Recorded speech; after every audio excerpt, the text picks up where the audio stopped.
오늘 저희가 읽은 요한복음 3장에 있는 이 말씀들은 구원과 영생에 대한 말씀을 주시는 그런 말씀입니다. 그래서 요한복음 3장은 구원장이라 또는 영생장이라 그렇게 말합니다. 신구약 성경 전체를 한 줄로 요약하면 요한복음 3장 16절이 되지요.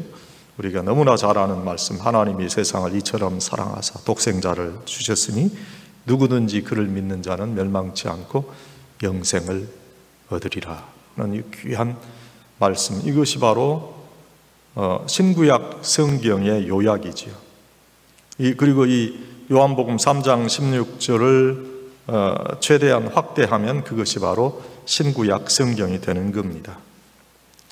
다시 말씀을 드리면 성경의 대주제는 예수님이에요. 예수 그리스도시다 하는 거예요. 또 성경의 요절은 요한복음 3장 16절이에요. 요한복음 3장은 구원과 영생을 설명해 주고 있습니다. 요한복음 3장은 니고데모와 예수님의 대화로 시작이 됩니다. 이 니고데모라는 사람은 예수님 당시에 유대인을 가르치는 율법 교사였어요. 또 70명으로 구성된 산헤드린 공의회 의원이었고, 또 이 니고데모는 그 유대교의 전통과 정통성을 자랑하는 바리새파 사람이었다 하는 거죠. 그런데 이 니고데모가 어느 날 밤 예수님을 찾아왔어요.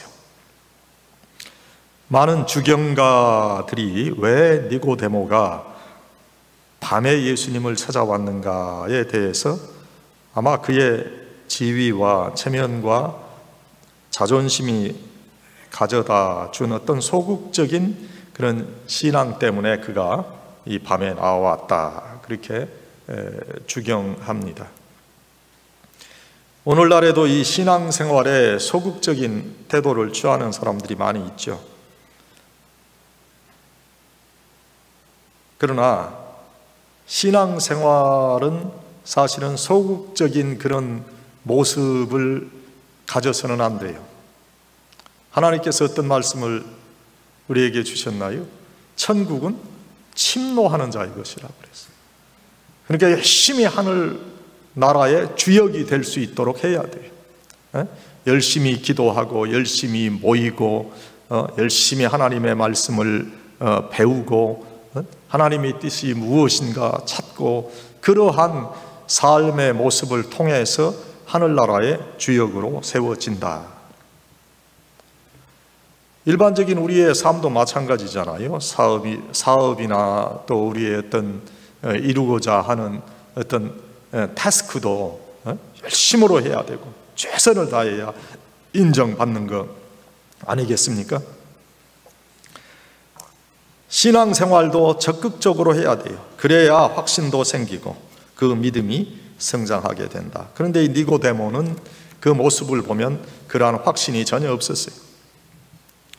니고데모는 다른 사람들에게 율법을 가르치는 선생이었지만 영생에 관한 진리를 알지 못했어요. 그래서 본문 속에서 어떻게 사람이 거듭납니까? 어떻게 영생을 얻습니까? 이런 질문을 하게 된 것이다 하는 거지요.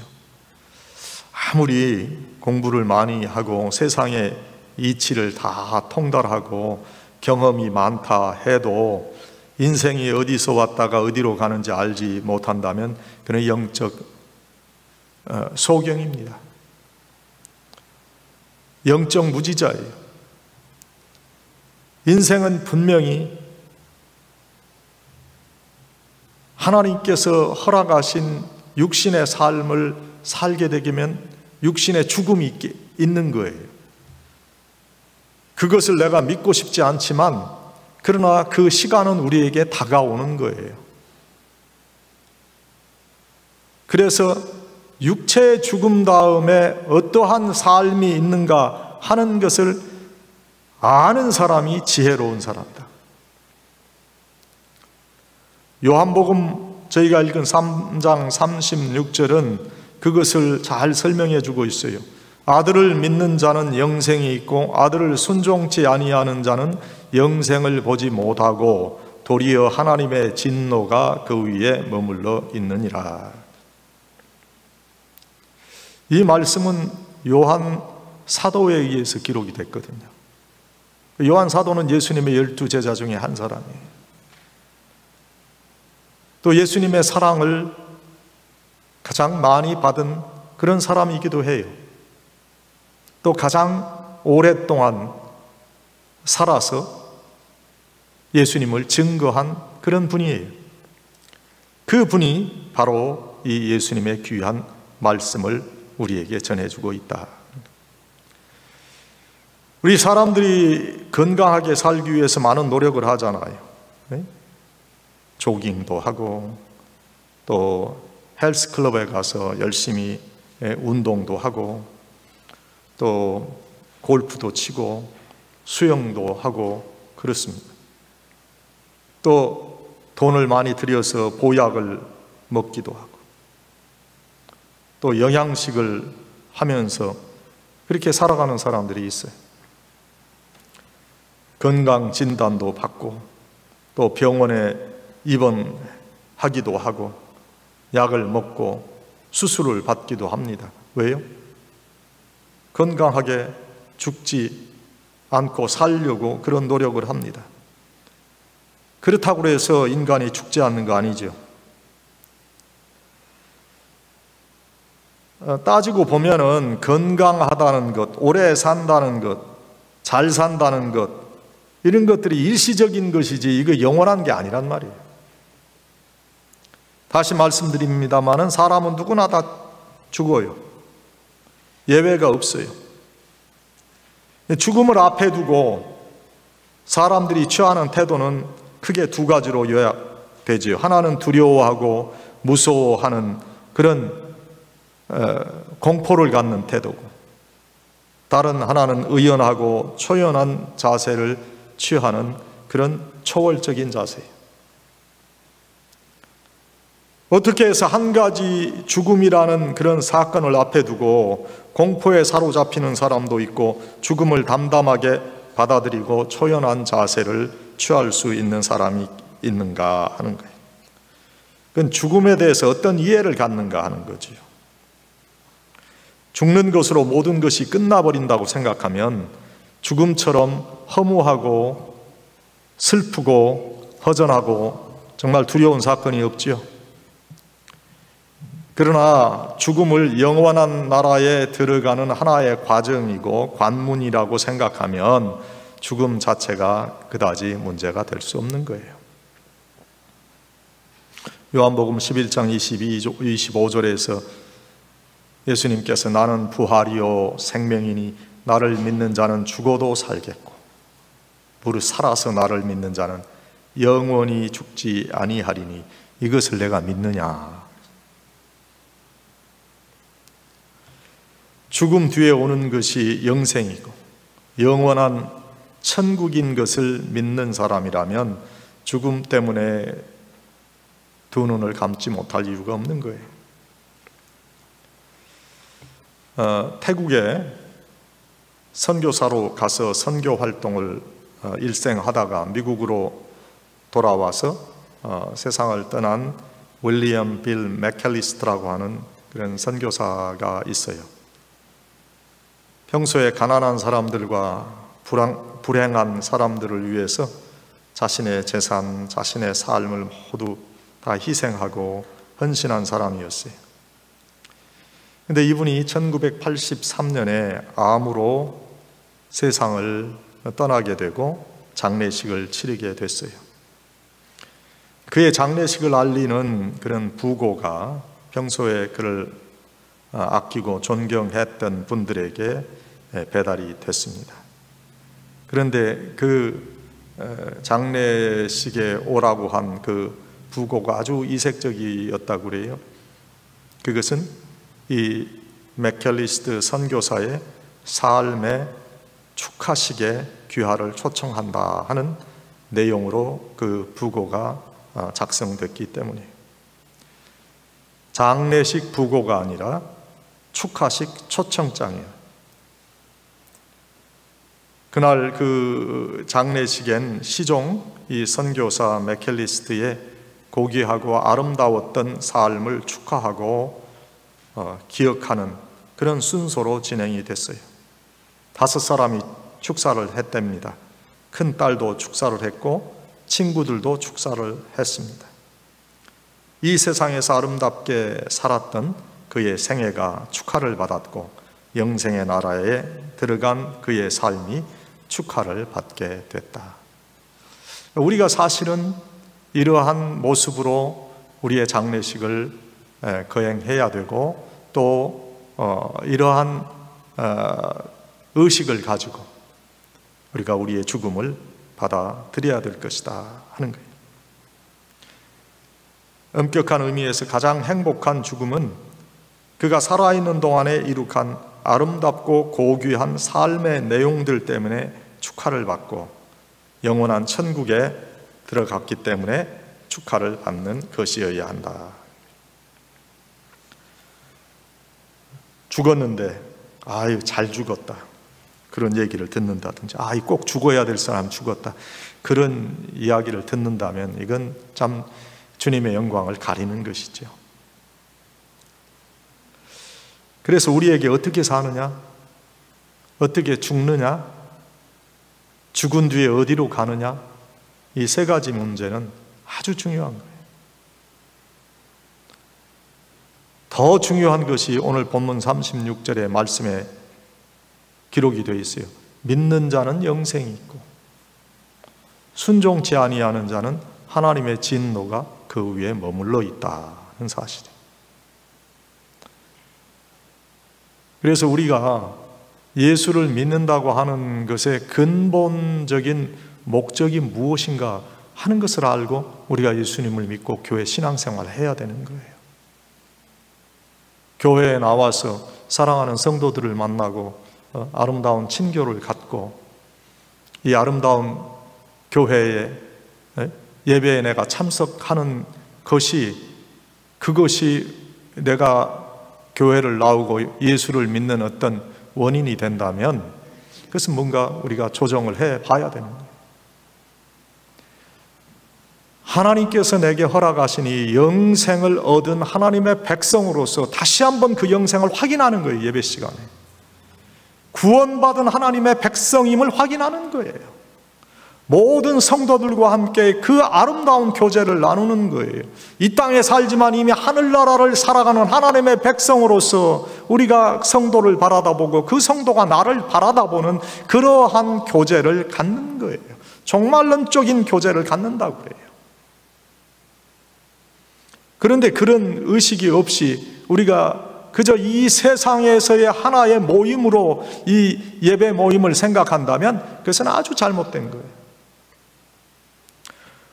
오늘 말씀 가운데서 우리가 확인할 수 있는 것은 믿으면 누구든지 영생을 얻는다는 귀한 사실이에요. 영생을 돈 주고 산다면 천국도 참 그 돈을 주고 천국에 들어간 사람들을 만약에 우리가 본다면 참 눈꼴이 실 거예요. 천국을 권력으로 갈 수 있다면 거기서 독재자들을 우리가 만날 거예요. 천국을 공부 많이 하고 얼굴 예쁜 사람들만 들어가는 그런 곳이라고 한다면 그곳에는 공부한 사람들만 있을 거 아니에요. 얼굴 예쁜 사람들만 있을 거 아니에요. 그러나 천국은 그런 조건들로 가는 곳이 아니라는 거예요. 로마에 있는 베드로 성당 돌계단을 무릎으로 기어서 수천 번 오르락 내리락 해서 무릎이 다 부서지고 피가 흘러도 그렇게 해서 돌을 닦고 내가 수행을 했다고 그래서 가는 것도 아니고요. 적선을 많이 해서 가는 것도 아니고요. 내가 수행해서 노력해서 가는 것이 아니라는 거예요. 오늘 본문의 말씀은 믿는 자는 영생을 얻었고 라고 말씀합니다. 영생을 얻었다는 거예요. 과거형이에요. 현재형도 아니에요. 미래형도 아닙니다. 우리가 성화를 완전히 이루어서 가는 것이 아니라는 거예요. 온전 성화는 우리 성도에 마땅히 가야 될 그런 인생의 과정이지만 그것이 우리의 영생을 허락하는 조건이 아니라는 거예요. 천국은 예수 믿고 영생 얻은 사람이 들어가는 곳입니다. 오직 믿음으로 영생을 얻는데 에베소서 2장 8절은 이것을 값없이 주시는 하나님의 선물이라 그렇게 표현하고 있어요. 너무나 쉽고 간단해서 어떤 때는 믿어지지 않을 정도죠. 우리가 인생을 살 때 되게 사소한 것들을 그런 돈 주고 사 먹지만 큰 것은 하나님의 은혜로 그저 갔습니다. 그렇잖아요. 여러분 채소나 뭐 고기나 또 뭐 기름이나 뭐 옷이나 이런 건 돈 주고 사지만 정말 중요한 공기나 햇빛이나 물은 우리가 공짜로 먹고 씁니다. 우리가 날마다 먹고 마시는 공기값을 음식값처럼 지불해야 하고 우리가 매일 사용하는 이 햇빛을 전기료 내듯 우리가 돈을 낸다고 하면 또 우리가 매일 쓰는 물값을 전부 내야 한다면 그 값이 얼마나 되겠어요? 그 물값, 이 수도세는 사실 물 수송료지 이 물값은 아니잖아요. 영생은 인간이 하나님께로부터 받은 선물 가운데 가장 큰 선물, 너무나 큰 선물이어서 그 값을 우리가 지불할 수도 없어요. 그래서 바울이 값없이 주신 하나님의 선물이라 그렇게 말씀하셨어요.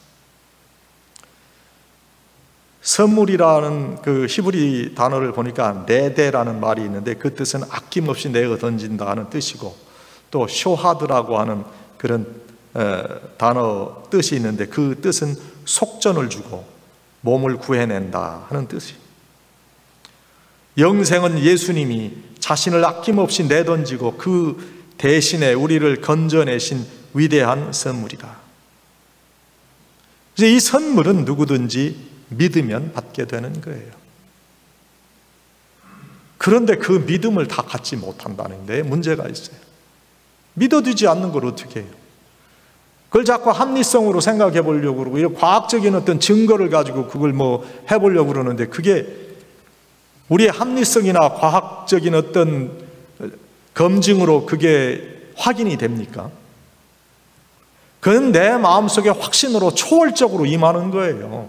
그래서 그 확신을 하나님의 초월적인 능력 가운데 갖게 된 사람이 바로 하나님의 택한 백성인 거예요. 오늘 이 귀한 영생의 은혜를 누리는 사랑하는 성도들이 다 되시기를 예수님의 이름으로 축원합니다.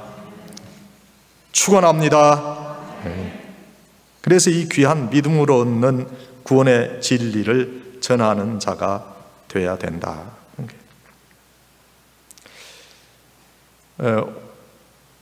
요한복음 11장에 보면은 하나님께서 나사로를 살리신 말씀이 거기 기록이 되어 있습니다. 이 나사로는 마리아와 마르다의 오랍이 되는 그런 나사로예요. 영어로 하면 라자루스예요. 그 라자루스를 살리셨던 그 예수님의 역사를 보고 많은 유대인들이 예수님을 믿게 됐어요. 12장 11절 요한복음 12장 11절 보면 나사로 까닭에 많은 유대인이 가서 예수를 믿었다 그렇게 기록하고 있어요. 이 나사로 사건을 부정적으로 받아들인 사람들은 예수님은 물론 나사로도 죽이려고 그랬어요. 그러나 긍정적으로 받아들인 사람들은 예수님의 놀라운 능력과 행하시는 기적을 보고 예수님을 믿게 되었다. 오늘도 마찬가지.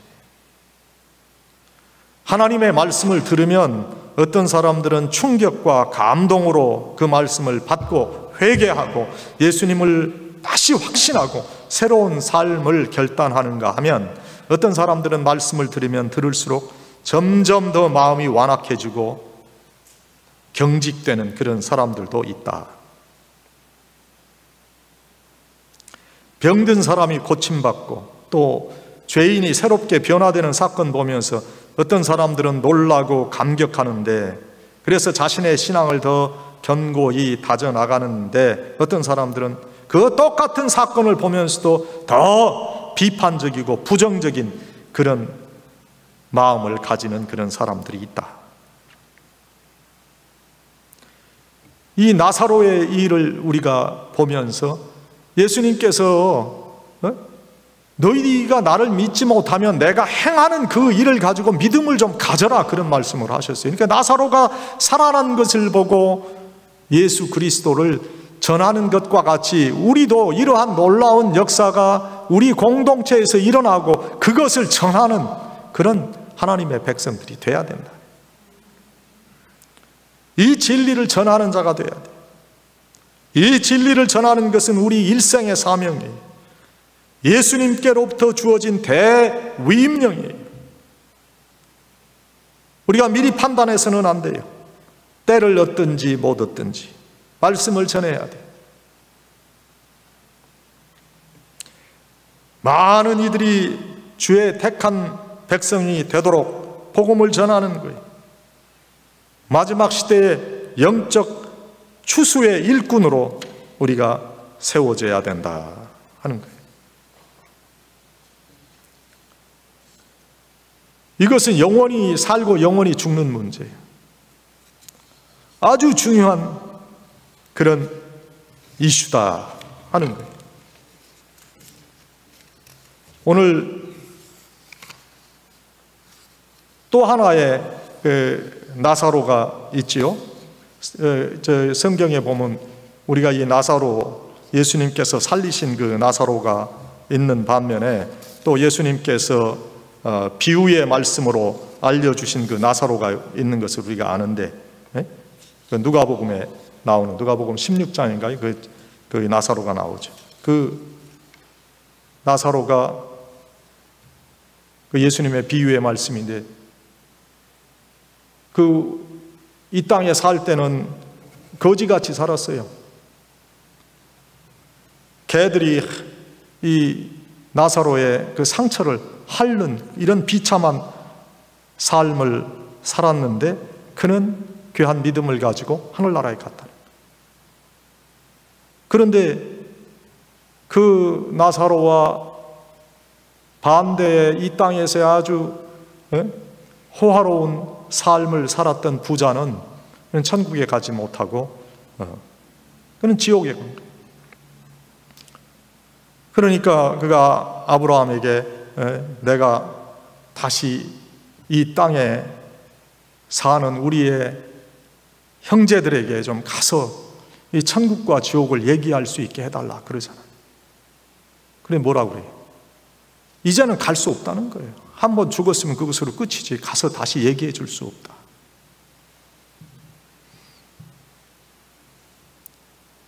그러니까 이거는 영원히 살고 영원히 죽는 문제예요. 그래서 우리가 이 복음을 잘 전할 수 있어야 되는 거예요. 우리가 이 진리를 전하는 귀한 하나님의 백성들이 되어야 되겠다 하는 거예요. 마지막, 우리가 빛이 되고 향기가 되어야 이 진리의 전파자가 될 수 있습니다. 내가 서 있는 그곳에, 내가 앉아 있는 그 자리에 나 때문에 예수 그리스도의 향기가 퍼지고 나 때문에 예수 그리스도의 빛이 밝아진다면 나로 인해서 예수님을 구세주로 믿는 사람들이 많아지게 될 것입니다. 중요한 것은 내 삶의 모습이에요. 내가 예수 믿는다고 하면서 그저 욕심을 많이 가진 그런 모습으로 보이고 이기적인 그런 사람의 모습을 보이고 남의 아픔에 전혀 상관이 없는 그런 사람으로 사는 모습이 보이고 무언가 좋은 것을 위해서, 호화롭게 사는 것을 위해서 그 온통 자신의 모든 삶의 시간을 허비한다면 그것은 예수님의 빛이 될 수도 없고 예수 그리스도의 향기가 될 수도 없는 거지요. 예수 믿는 자는 영생이 있다고 하는 이 귀한 진리를 전해야 되는데 우리가 이 귀한 진리를 전할 수 있는 그러한 축복의 통로가 될 수 없다는 거예요. 온통 세상의 욕심과 온통 세상에 관한 그 욕망이 그 통로에 가득 끼어 있어가지고 통로를 뚫고 나갈 수가 없는 거예요, 복음이.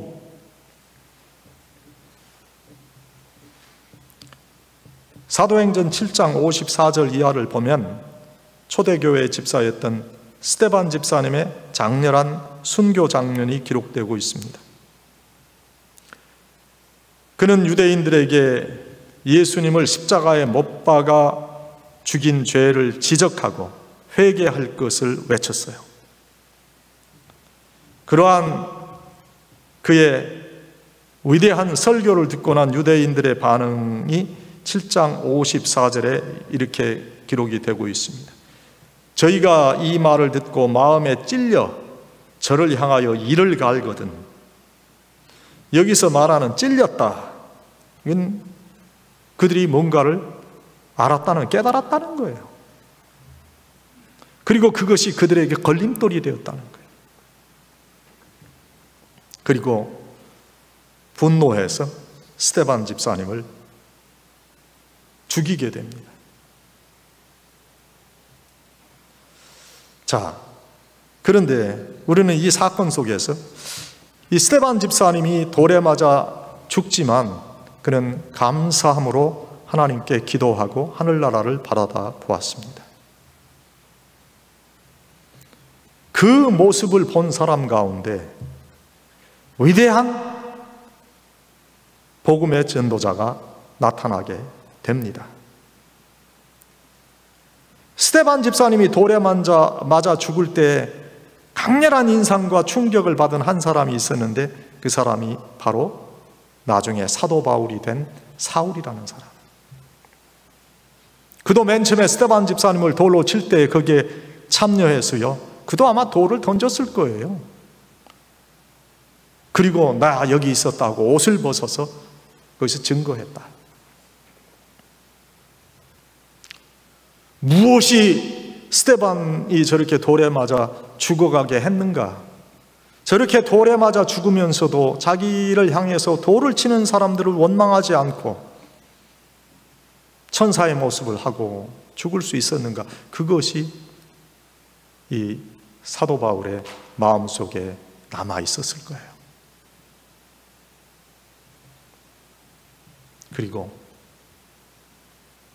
아직도 그 문제를 풀지 못하고 그러니까 다메섹 도상으로 그가 공문서를 받으러 가는 동안에 부활하신 예수님을 만나고 그의 일생이 확 뒤집어집니다. 이 스데반 집사님을 만났기 때문에, 그 스데반 집사님이 돌에 맞아 순교하는 그 장면을 보았기 때문에 그가 예수님을 만날 때 즉각적인 순종이 일어났다는 거예요.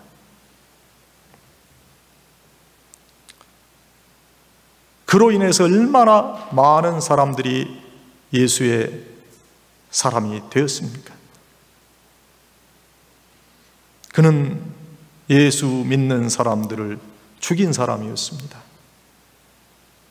그러나 그가 스데반 집사님의 예수의 향기를 맡고 위대한 복음 전도자가 됐다. 그래서 나 때문에 예수를 믿는 사람이 많아져야 돼요. 내가 예수 믿는 사람으로서의 모습을 나타내야 그게 전도가 되는 거예요. 아무리 내가 예수 믿고 구원 얻으세요 전도지를 돌려도 내 모습이 이러한 모습으로 변화되지 않으면 그건 전도가 이루어지지 않는 거예요. 여러분, 나 때문에 예수 믿는 사람들이 많아져야 되겠습니까? 나 때문에 시험 받아서 예수 믿는 사람들이 믿는 그 믿음에서 떨어져야 되겠습니까? 예수님께서도 실족게 하는 일이 없을 수는 없다고 그랬어요. 그런 일이 있을 수는 있지만, 그러나 실족해 하는 그 사람에게는 화가 있을 것이다 말씀하셨어요. 사랑하는 여러분, 우리는 귀한 은혜로 구원을 얻은 하나님의 백성들입니다. 아직도 살면서 그 죽으면 다 끝이지, 어떻게 다시 그 의식이 다시 살아나고 몸이 다시 어떻게 살 수 있을까? 이 문제에 대한 확신을 얻지 못하고 예수를 믿으면 여러분 예수 믿는 것은 이건 거짓입니다. 여러분이 거기에 대한 확신이 있어야 돼요. 그리고 하늘나라에 대한 확신이 있어야 돼요.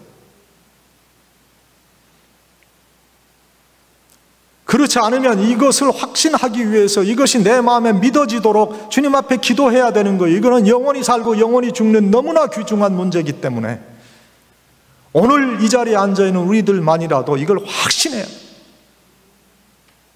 여기에 대한 해결을 얻어야 돼요.